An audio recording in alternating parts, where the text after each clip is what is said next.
ప్రపంచంలో ఉన్న 211 దేశాల వారు ధ్యానం చెయ్యాలి. ప్రపంచంలో ఆఖరి వ్యక్తి ధ్యాని కావాలి. శాకాహార జగత్ కావాలి. ప్రతి ఒక్కరు శాకాహారులే కావాలి. ప్రతి ఊరూరా పిరమిడ్ల నిర్మాణం అనేది ఆయన లక్ష్యం. ఈ భూమండలం మీద ఎక్కడ హింసకు తావు లేకుండా వసుదైక కుటుంబం ఏర్పడాలని ఒక 30 సంవత్సరాలు రాత్రనక పగలనక కొన్ని వేల లక్షల కిలోమీటర్లు ప్రయాణం చేసి ఆ మహానుభావుడు నిర్మించిన సంస్థనే PSSM. దాదాపుగా ఒక సర్వే చెప్పుతున్నది, more than 2-3 crores are pyramid masters, they do meditation.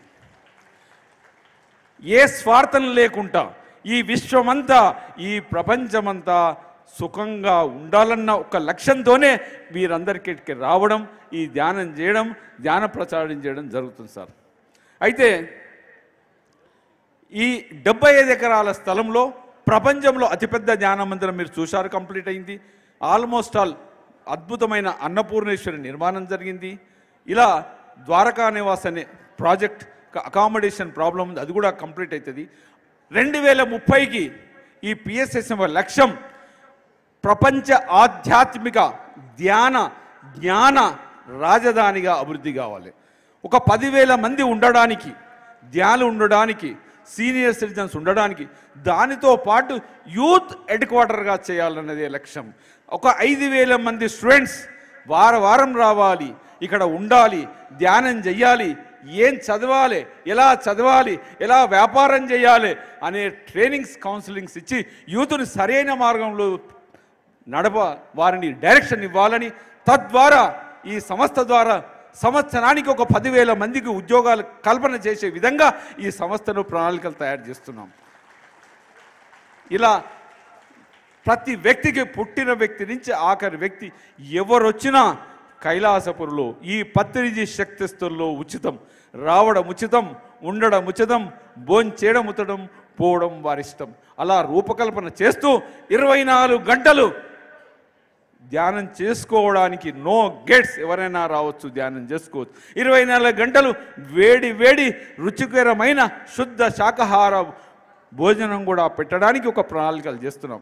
అంతిమంగా 2030కి ప్రపంచానికి అంతా మీ యొక్క సపోర్ట్ తోటి, మీడియాతోటి, మా మీడియాతోటి, అన్ని ఛానల్స్ కానీ ప్రపంచానికి భారతదేశం యొక్క ప్రతిష్టత తెలిసే విధంగా ఒక ప్రణాళికలు చేస్తూ, తద్వారా 2040కి భారతీయుల యొక్క గొప్పతనం, ధ్యానం యొక్క గొప్పతనం, ధ్యానమే శరణ్యమని తెలిసే విధంగా అప్పటి వరకు ఈ మిషన్ ఆగదు, ఇలానే ప్రయాణం చేస్తుంటుంది. మీతో మేము కోరేది ఒక్కటే సార్, మీరు మీడియాలో ఈనాడు నెంబర్ 1 మాకు మీడియా పరంగా సపోర్ట్ చేయండి. ఇక్కడ ఏ తప్పు లేదు. మీకు నేను 40 సంవత్సరాల పరిచయం, నా క్యారెక్టర్ మీకు తెలుసు. తప్పుంటే ఉండే వ్యక్తిని కాదు. 100% is a true real spiritual organisation. TV9 Rameshwar Rao గారి చేతికి వస్తుందని, రామేశ్వరరావు గారు ఒక బిల్డర్ ఎవరు కూడా టీవీలు నడపరు, ఎందుకంటే నేనే వ్యాపారస్తులు, వారే వ్యాపారస్తులు. టీవీ అనేది ఒక కాంట్రవర్షియల్ బిజినెస్ అది, బట్ కొన్ని పరిస్థితులలో వారి చేతికి రావడం, ఇదంతా ఒక మూమెంట్లో ప్రణాళికనే. ఎందుకంటే మీ ద్వారా ఈ జగతంతా ధ్యానమయం కావాలని TV9 మీ చేతికి వచ్చింది సార్.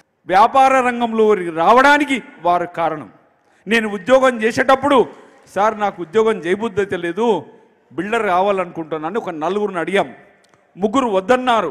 సార్ ఒక్కడన్నాడు, భాస్కర్ చెయ్యి, ఏం కాదు, బిల్డర్ బిజినెస్ ఎప్పుడు లాస్ కాదు, పో చెయ్యి అని చెప్పిన వ్యక్తి, నన్ను ప్రోత్సహించిన వ్యక్తి, అశోక బిల్డర్ పెట్టడానికి కారణమైన వ్యక్తి నా వ్యాపార గురువు మా డాక్టర్ రామేశ్వరరావు గారు.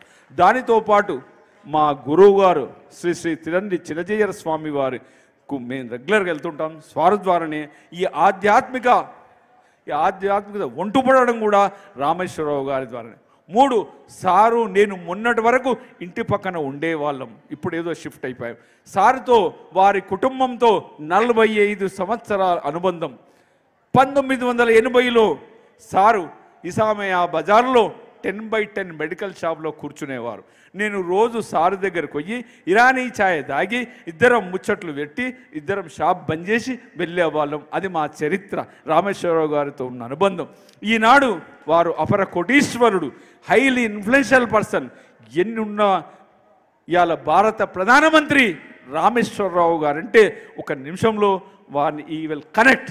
అలాంటి వ్యక్తి నాకు 1980లో నన్ను ఎంత ప్రేమతోటో చూసుకున్నాడో ఈరోజు అదే ప్రేమ. అంటే ఆయన ఒక సామాన్యుడు. రామేశ్వరరావు గారు ఇక్కడ ఉన్నాని వారికి కూడా తెలియదు. జస్ట్ రామేశ్వరరావు గారు ఒక గొప్ప ఉన్నత వ్యక్తి. ఈరోజు ఈ సభా వేదిక మీద వచ్చి ఇంతమందిని తృప్తిపరచి సంతోషపరిచినందుకు మొత్తం యావత్ లక్షలాది మంది ధ్యానుల తరఫున అనేక వందనాలు సార్.